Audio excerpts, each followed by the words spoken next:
Hello and welcome to Call Bank Sports. I will do my best to put a smile on this um not victory from the Utah Jazz in game 4 against the Los Angeles Clippers. I'll be 100% honest here. I have started recording this with 125 left in the fourth quarter. The Jazz are down 114-103.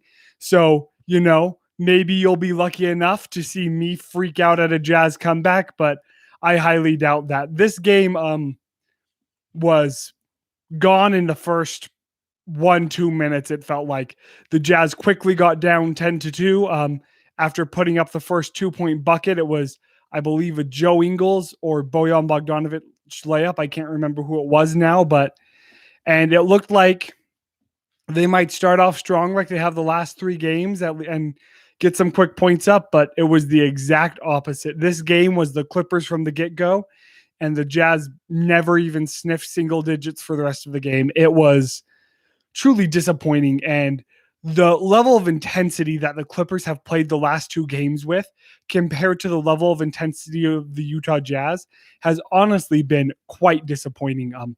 Bojan Bogdanovic's defense has not been nearly at the same level as it was in the first 2 games. Donovan Mitchell has been trying to do a lot by himself, and frankly, he has not had the ball handling skills to pass out of it, as well as just being able to get the other players involved. It hasn't worked out, and the Clippers have truly exposed the Jazz. Now, the only silver lining that I can see is that this is without Mike Conley, and that not having your starting point guard, who is an all-star, who is one of the best point guards currently in the NBA, at least when it comes to a pure point guard perspective, is just absolutely disappointing to see. And frankly, I just cannot really put into words how I feel about it. Just really, as a Utah Jazz fan, it is quite hard to see your team go up 2-0 like this and then to fall like they have into what is still a tight series at 2-2, but frankly overall just really just has ended quite poorly. And now obviously there are still 3 games. The Jazz still have a chance at being able to come back and win this series, and it's not even a comeback technically. It's just getting back into rhythm. And so we've got to see them improve significantly on the defensive end and on the offensive end. And to be honest, I don't know what they're going to do to improve on the defensive end if the Clippers to continue to play how they've been playing. Just being able to spread the ball and have their role players be as successful as they have been. Let's take a look at this. Marcus Morris Sr. went 5 for 6 from 3 tonight and scored 24 points. Reggie Jackson only had 4 points tonight, and Batum only had 7. So, frankly, overall, it actually ended up just being Morris, Leonard, and George destroying the Utah Jazz from deep. And not even really just from deep, but just from inside. The mid-range shot, I will have to take a look at points in the paint, which I believe the Jazz did get absolutely destroyed on still. But the mid-range shot really did help. And being able to have the shooters to pull Rudy Gobert out of the paint makes it significantly harder for the Jazz's defensive scheme to work. And typically the Jazz's offense is good enough to still keep them in it when it at that level. But when their offense is struggling like they were tonight, and the Clippers the Clippers offense is doing as well as they did, I mean, that's where the game is going to go. Now, so for points in the paint, it ended up being tied at the end of the game. Now, it is always hard to view statistics here. Just blank on ESPN because of the fact that once the Clippers let the Jazz back in it at the end when it didn't really matter to the way that it did at the beginning, when they needed to push out their lead because of the chance of a Jazz comeback, the stats lose a lot of value. But it is interesting to look at the fact that, I mean, the Clippers did only make 3 more field goals than the Jazz, and they made 2 less free throws. They shot 2 less 3-pointers. They shot the exact same percentage from 3. The big disparity at the end of the game ended up being free throws. the Clippers ended up getting 38 free throws to the Jazz's 26. And while I obviously was quite frustrated in the game, and I'm not sure how unbiased I am, I frankly did feel like the Clippers were getting a lot more calls than the Jazz, just based on the aggressiveness that they had. Typically, when you're more aggressive, you're going to get more foul calls. And that's just how the NBA works. It's kind of a flaw of human perception that the referees have.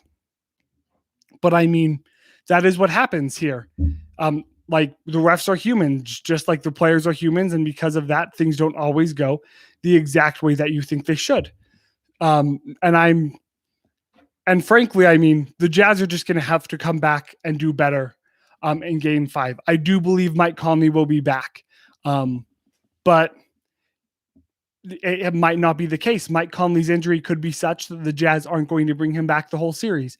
I don't think that's the case, but the Jazz showed in game 1 against the Memphis Grizzlies that they value their player health over the playoffs, which is really hard to see as a fan, and you want to see Mike Conley go out there and play like that. But then you do remember things, specifically the one that comes to mind and will always come to mind is Kevin Durant going out for Golden State when his leg probably wasn't where it should be, and damaging it even farther and being out for a whole season. And I don't think any Jazz player wants to see that with Donovan Mitchell. And with Mike Conley, even if Mike Conley ends up not wearing a Jazz uniform next year, like is possible. So that's basically the bright side here. The Jazz are going to have to regroup. They're going to have to come back, and the home crowd is going to have to propel them for a win in game 5. They need to win in game 5. They have shown absolutely no ability to win in Los Angeles. And if they go down 3-2, I do not see them winning game 6 in LA to be able to push it to game 7 and bring it here to Utah. So, well, technically, the only time a game is a must win is when the other team has 3 wins. Right now, game 5 is a must win. Final score is officially 118-104. For those watching live on YouTube, it looks like the chat is finally up. I don't know what's been going on these last 7 minutes, but if you want to get that rolling, I will answer a few questions here shortly. But these last 2 games from Utah have been disappointing. I've kind of been a bit scatterbrained. I apologize. But frankly, I just don't really know where to go from here. Donovan Mitchell put up 37 points, but it was truly just him doing it all by himself. He was minus 14 on his minutes. The only players who weren't in the negative were Rudy Gobert at +0 and Joe Ingles at +5. And frankly, when I look at the starting numbers, just straight up points, O'Neal with 8 is all right. Bogdanovich with 18, all right. Ingles with 19, all right. Gobert with 11. All right, Donovan Mitchell with 37. Awesome. Jordan Clarkson with 8 is not enough from him. Favors with 2, not enough from him. And Niang and Oni with 0 points each. Just not enough. There's not enough help around Donovan Mitchell to be able to win right now. And while looking at the points and saying, okay, points, that works with the starters. And even looking at the efficiency of their shooting, and thinking that's fine, other than Donovan Mitchell's efficiency being quite dreadful. So his 37 is great, but his efficiency was terrible. So Donovan needs to be more efficient. The other players around him need to do more. And I think it all starts with being able to stop the Clippers. It's going to be a long, 40, 44 hours until the Jazz tip again this on Wednesday. But they need to come out. They need to come out unified. They need to come out as a team, and they need to put these 2 games behind them to be successful. So sorry for the scatterbrained review. It's been a long day here, and really appreciate everyone for tuning in. If you're watching this recorded, wherever you're at, you can come watch our live chat on YouTube if that gets going. So thank you so much again. Please follow, like, and leave a comment. So it looks like we're not going to get that much of a live chat going on YouTube today. Definitely didn't help with that by starting the stream with a couple minutes left, but apologies. I had some issues in school yesterday and ended up having to take an exam today. So today's been a long day, and tomorrow is going to be a long day of work, especially without the motivation of a Jazz win to fuel me. So if you guys want to leave anything in the comments, I will respond to all of those comments throughout the day tomorrow.